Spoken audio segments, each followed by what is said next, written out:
Bonjour, bienvenue à ma nouvelle vie en Christ. Je m'appelle Claudia et aujourd'hui nous allons continuer avec notre étude sur les noms de l'Éternel. C'est notre troisième vidéo et la dernière.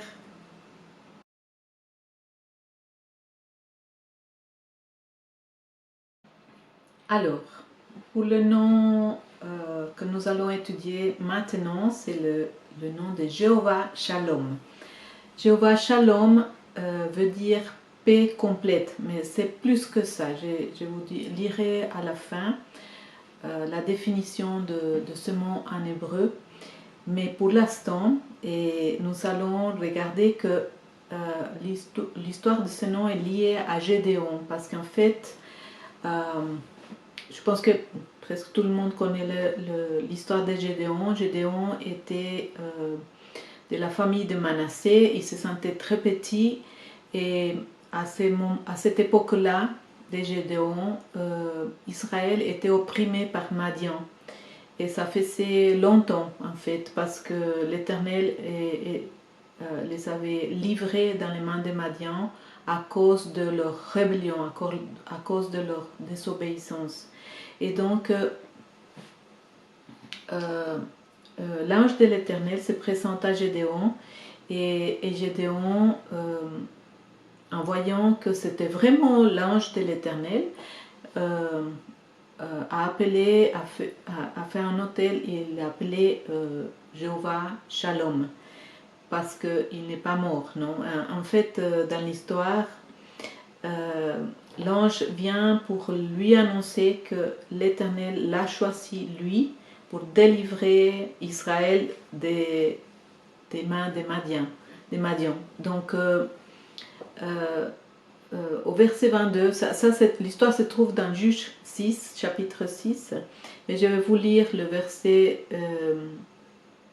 22 et 23 et 24. Il dit, Gédéon, voyant que c'était l'ange de l'Éternel, dit, malheur à moi, Seigneur l'Éternel, car j'ai vu l'ange de l'Éternel face à face. Et l'Éternel lui dit, sois en paix, ne crains point, et tu ne mourras pas. Gédéon bâtit là un autel à l'Éternel, et lui donna pour nom l'Éternel Shalom. Le Seigneur se révèle à Gédéon comme Jéhovah Shalom, car ce nom est celui qui nous montre que la paix de Dieu qui surpasse toute intelligence est avec nous, qui surpasse toute compréhension est avec nous, qui nous garde cette paix, qui nous garde dans la tranquillité, comme de façon paisible, dans des moments où nous devrions être en train d'être angoissés, inquiets. C'est ce shalom-là, c'est cette paix-là qui vient nous garder pour nous dire le Seigneur est avec toi et c'est lui qui te donne la victoire. Donc,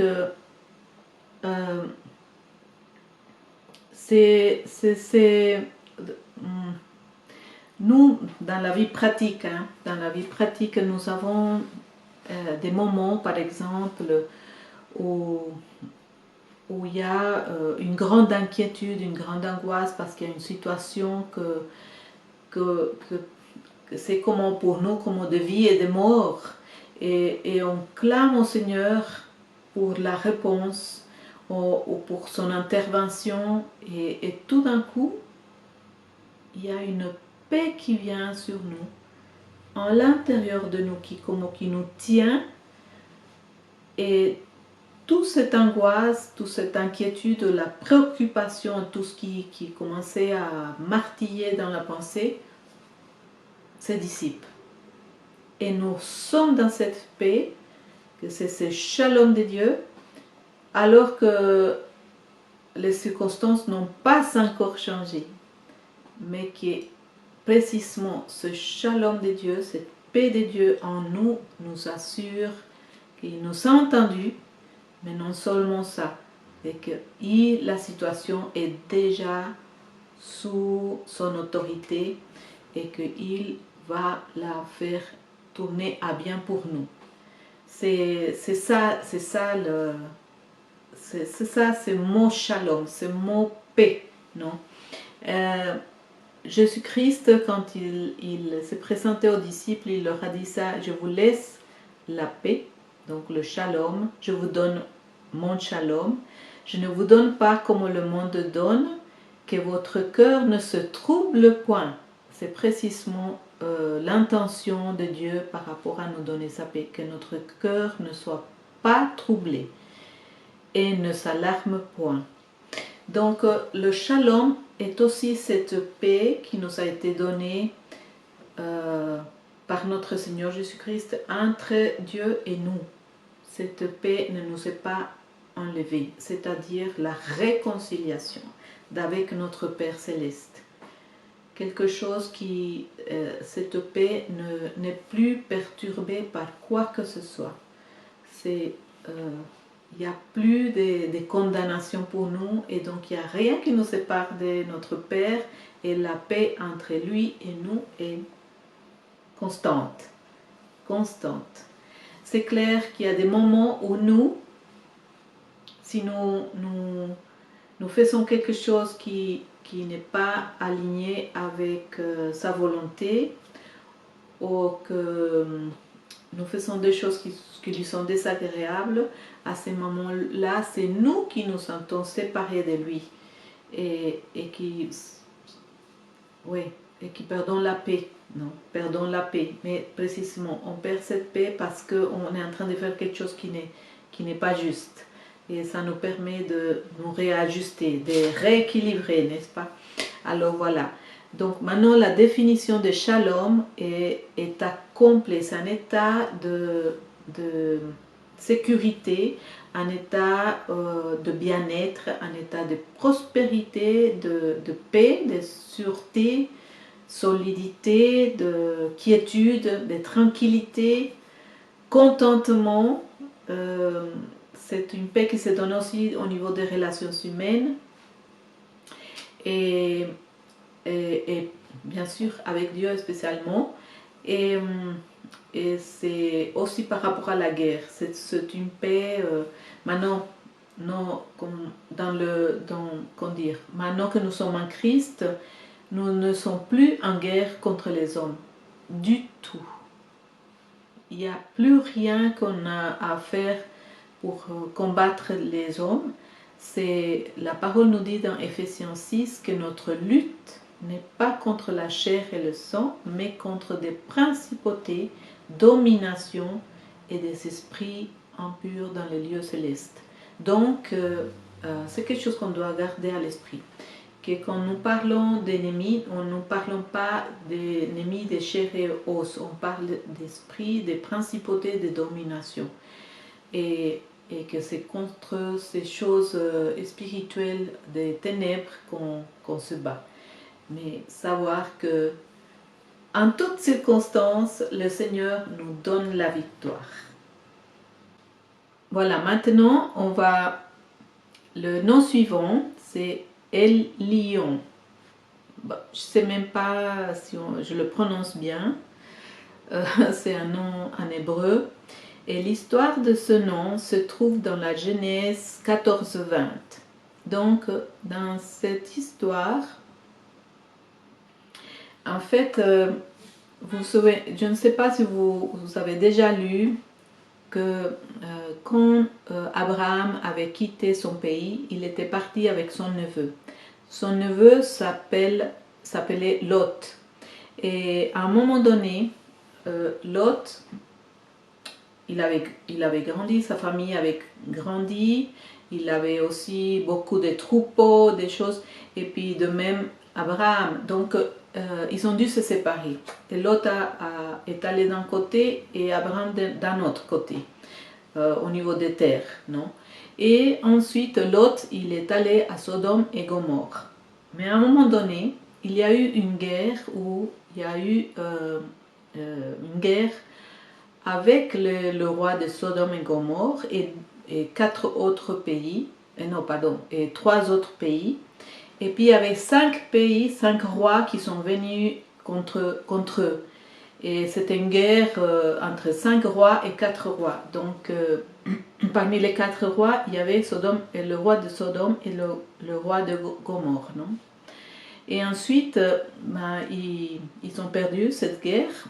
Le roi de Sodome et Gomorrhe, ils sont partis. Et puis, Lot et sa femme et ses enfants, ils ont été pris captifs par leurs ennemis, avec tous leurs biens et tout. Et puis, quelqu'un est venu avertir Abraham de cela. Et Abraham est parti avec ses hommes les plus forts et pour délivrer son neveu. Et, et voilà, Dieu lui a donné sa faveur, lui a donné son accord, et puis Abraham a gagné. Il a pu délivrer son neveu avec toute sa famille et tous ses biens. Bon, les biens, non, mais je crois que... Mais il a pu le délivrer. Et à un moment donné, il y a Melchisedec,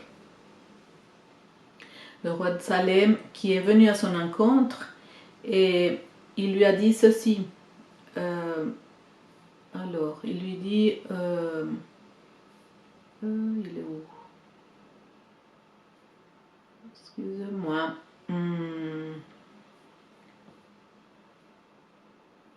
Il lui a dit, béni soit le Dieu très haut qui a livré tes ennemis entre tes mains. Ça se trouve dans Genèse 14, l'histoire. Et le verset 20, c'est le verset que je suis en train de lire. Donc, béni soit le Dieu très haut qui a livré tes ennemis entre tes mains. Et Abraham lui donna la dîme de tout. Donc,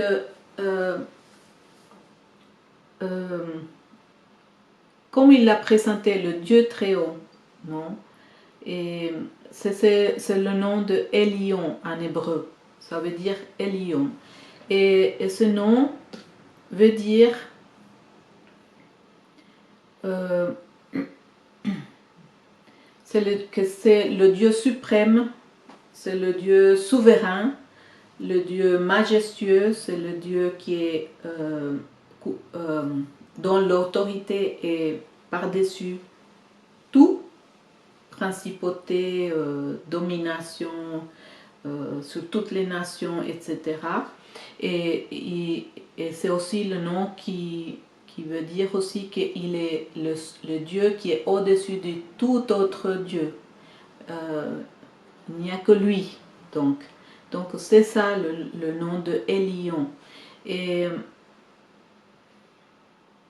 dans le psaume 44, 3, il dit ceci, par rapport à que Dieu quand il se manifeste sous ce nom, il nous donne la victoire sur nos ennemis. Mais on a la victoire, mais c'est parce que c'est Dieu qui nous a accordé sa faveur et sa grâce et le pouvoir aussi sur nos ennemis.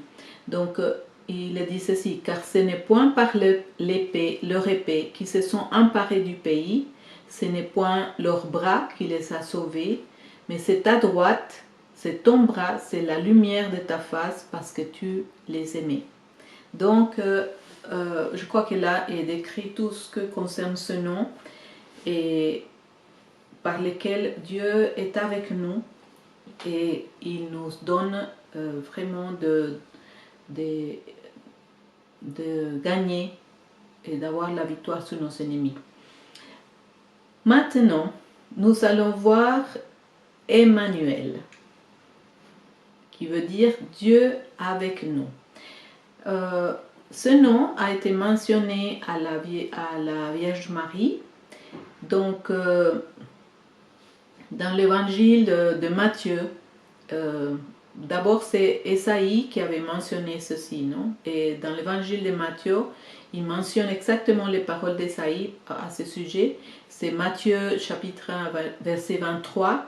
Il dit, voici la Vierge sera enceinte, elle enfantera un fils et on lui donnera le nom d'Emmanuel, ce qui signifie Dieu avec nous. Et je crois que ça, c'est un nom qui nous rappelle que le Dieu qui a créé les cieux et la terre est venu jusqu'à nous.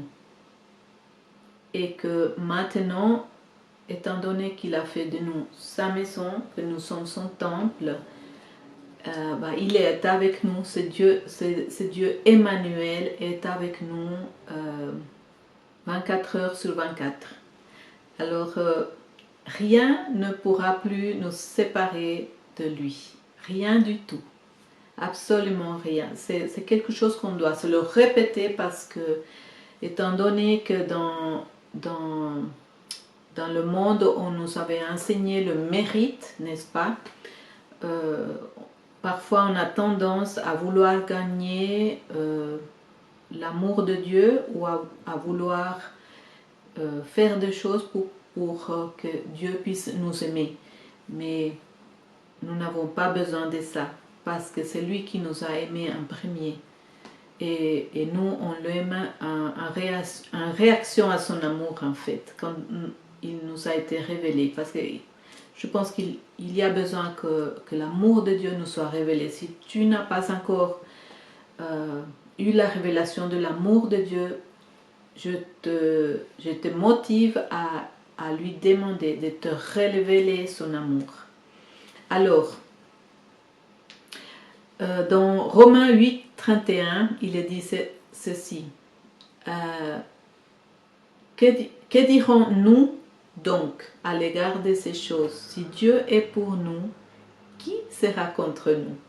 Donc, vous voyez qu'on revient quand même presque à chaque fois à quelque chose où nous sommes dans un combat.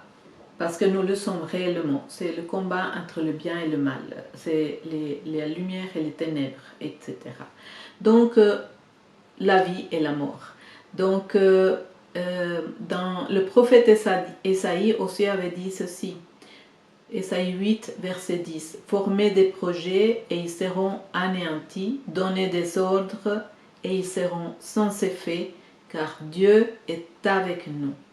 Donc ce sont des choses, des versets que nous pouvons proclamer quand nous sommes dans un combat ou que nous avons une opposition, une adversité, n'est-ce pas, quelque chose qui vient contre nous.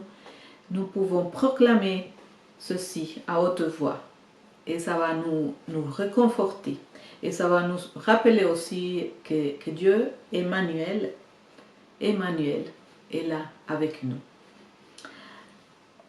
Alors voilà, ça c'est la fin de notre étude et véritablement tous ces noms par lesquels Dieu se fait connaître à ses enfants, à nous invitent non seulement à parler de Dieu, mais à parler avec Dieu, à avoir une relation avec lui, à avoir une intimité avec lui, à le connaître par soi-même et à faire l'expérience de sa présence et sa puissance dans nos vies, à lui faire confiance et qu'il devienne aussi notre admirable conseiller.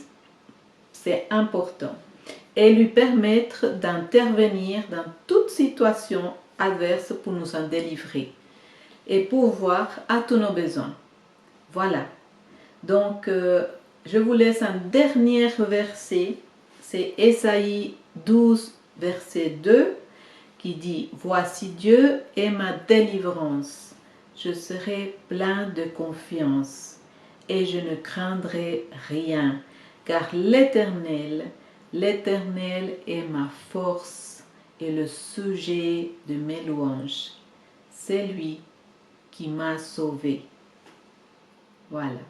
J'espère que vous avez été bénis, que vous serez bénis avec cet enseignement et que dans des circonstances, vous allez pouvoir identifier sous quel nom Dieu est en train de se manifester dans votre vie. Soyez bénis.